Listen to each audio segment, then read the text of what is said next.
ఇక sensational breaking news చూస్తున్నాం. మనకు గత 2 రోజుల నుంచి కూడా తెలుగు రాష్ట్రాల్లో అత్యంత బ్రేకింగ్ న్యూస్ గా చూస్తున్న వార్త ఇది. తిరుమల శ్రీవారి మహాప్రసాదం అపచారం జరిగిపోయింది.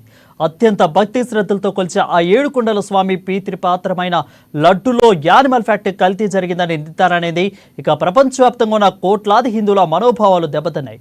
హిందూ ధార్మిక సంస్థలు ఈ విషయం విన్నప్పటి నుంచి కూడా అట్టడిగిపోతున్నాయి. ఎవరైతే స్వామివారి ప్రసాదాన్ని అపవిత్రం చేశారో వారిని కఠినంగా శిక్షించాలని అంటూ పట్టుబడుతున్నారు. ఇటు ప్రభుత్వం కూడా ఈ ఇష్యూని సీరియస్గా తీసుకుంది. అయితే ఈ దుశ్చర్యకు పాల్పడ్డ వారెవరు అన్నదే ఇప్పుడు ప్రధాన సమస్యగా మనది. ఎవరిని శిక్షించాలనే ప్రశ్న ప్రధాన సమస్యగా మనది. ఇక యాక్షన్ తీసుకుంటే గానీ ఈ నిప్పు చల్లారేలా లేదన్నట్లుగా తెలుస్తూ ఉంది. మరి అలాంటి చర్యలకు టీడీపీ ప్రభుత్వం ఉపక్రమిస్తుందా, లేక ఆగమ పండితులు చెప్తున్నట్లు ఆలయ సంప్రోక్షణ తప్పదా? మరి ఇప్పుడు ఆలయంలో ఉన్న నెయ్యి మాటేమిటి? ఇవే ప్రధానంగా వినిపిస్తున్న ప్రశ్నలుగా మారాయి.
ఇక తిరుమల శ్రీవారి మహాప్రసాదంలో అపచారం జరిగిపోయింది. అత్యంత భక్తి శ్రద్ధలతో కొలిచే ఏడుకొండల స్వామి పాత్రమైన లడ్డులో యానిమల్ ఫ్యాక్ట్ కల్తీ జరిగిందనే నిర్ధారణ.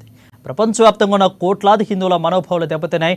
ఇక హిందూ ధార్మిక సంస్థలు ఈ విషయం విన్నప్పటి నుంచి కూడా అట్టుడికిపోతున్నాయి. ఎవరైతే స్వామివారి ప్రసాదాన్ని అపవిత్రం చేశారో వారిని కఠినంగా శిక్షించాల్సిందనంటూ పట్టుపడుతున్నారు. ఇటు ప్రభుత్వం కూడా ఇష్యూని సీరియస్గా తీసుకుంది. అయితే ఈ దుశ్చర్యకు పాల్పడ్డ వారెవరు అన్నది ఇప్పుడు ప్రధాన సమస్యగా మారింది. ఎవరిని శిక్షించాలనే ప్రశ్న ప్రధాన సమస్యగా మారింది. యాక్షన్ అంటూ తీసుకుంటే గానీ ఈ నిప్పు చల్లారేలాగా లేదు. ఇక మరి అలాంటి చర్యలకు టీడీపీ ప్రభుత్వం ఉపక్రమిస్తుందా? ఆగమ పండితులు చెప్పినట్టుగా ఆలయ సంప్రోక్షణ తప్పదా? మరి ఇప్పుడు ఆలయంలో ఉన్న నెయ్యి మాటేమిటి? ఇవే ప్రధానంగా వినిపిస్తున్న ప్రశ్నలుగా మరి. దీని అన్నింటిలో కూడా వివరించడానికి మా ఇన్పుట్ ఎడిటర్ శ్రీనివాస్ లైవ్లో అందుబాటులో ఉన్నారు. శ్రీనివాస్, చెప్పండి. ప్రస్తుతానికైతే నిర్ధారణ అయితే వచ్చింది. సో ఎవరిని దీన్ని బాధ్యత వహించాలని చూస్తున్నారు? సో దీంట్లో అసలు ఎవరి తప్పని రుజువు తేలడానికి మరికొన్ని రోజులు పట్టే అవకాశం ఏమైనా ఉందా?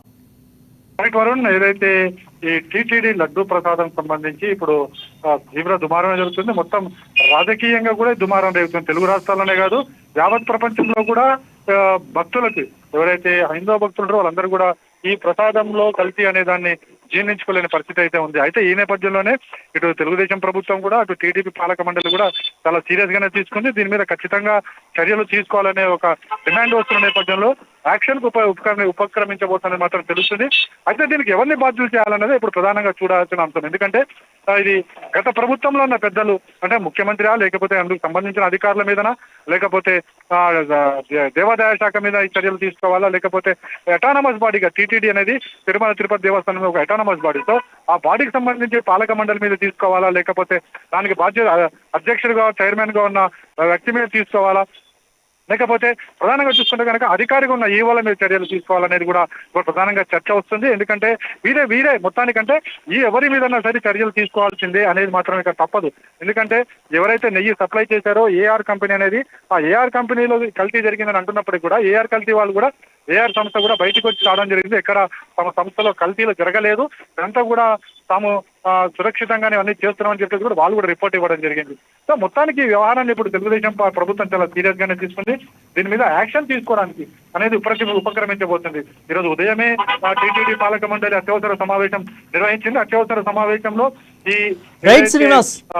శ్రీవారి లడ్డూలో రైట్ శ్రీనివాస్ అయితే ప్రస్తుతం ఆలయంలో ఉన్న నెయ్యి పరిస్థితి ఏంటి మరి? ఇప్పుడు దాన్ని కూడా అది కూడా కలుషితమేనా, లేదంటే దాని పరిస్థితి ప్రజెంట్ ఏంటి? దాన్ని మళ్ళీ ఏమన్నా మార్చి వేరే దాన్ని పెట్టే అవకాశాలు కనిపిస్తున్నాయి? ప్రస్తుతం ఆలయంలో ఉన్న నెయ్యి పరిస్థితి ఏంటి?